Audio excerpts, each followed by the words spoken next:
Harshbhai shampoo શું છે?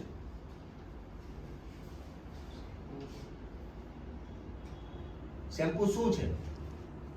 Shampoo કરવાથી શું ફાયદો છે? વાળ સિલ્કી રહે છે જે ટાઈમ આવે શેમ્પુ વાળ સિલ્કી ઓકે. એ સિવાય કોઈ ક્વેશ્ચન? સ્કાલ્પને સારો કરે સ્કાલ્પને ચોખ્ખો કરે. એ સિવાય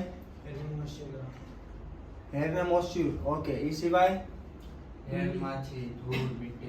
ઓકે. એ સિવાય ઓઇલી સ્કાલ્પ હોય તો ક્લીન કરે. ઓકે.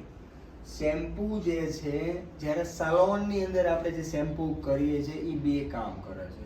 પહેલું કામ કરે છે ધૂળ મીટી અને હેરને ક્લીન કરવાનું કામ કરે છે. અને નંબર 2 જે મોસ્ટ ઇમ્પોર્ટન્ટ પાર્ટ કહેવામાં આવે છે એને કહેવામાં આવે છે રિલેક્સેશન. શું કહેવામાં આવે છે? રિલેક્સેશન. હજી લોકો ખબર જ નથી સલૂન ઇન્ડસ્ટ્રીઝને શેમ્પુ એક્ચ્યુઅલી શું છે. હા, શેમ્પુ કરવાથી રિલેક્સેશન ફીલ મળે છે. તો ક્લાયન્ટ કમ્ફર્ટેબલ ઝોનમાં બેસવા જોઈએ. ઓફકોર્સ કમ્ફર્ટેબલ ઝોનમાં બેસવા જોઈએ.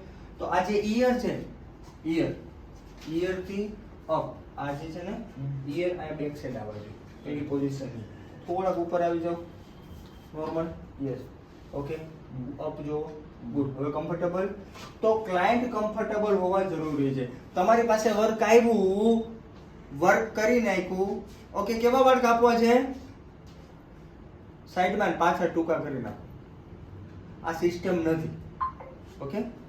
ધીસ ઇઝ હેરના ડોક્ટર છો ને તમે? હા. તો ક્લાયન્ટ કમ્ફર્ટેબલ ઝોનમાં જોઈએ. ને થોડું અપ. નોર્મલી એકદમ. પછી યસ. ટેકો આરામથી. રાઈટ.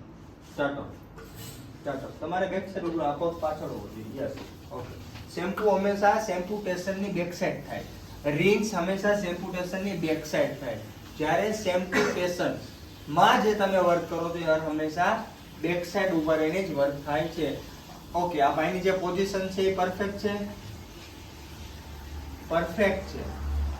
ઓકે. શેમ્પુ આ રીતે નહીં થાય. ક્લાયન્ટની ડીપલીમાં નહીં જવાય.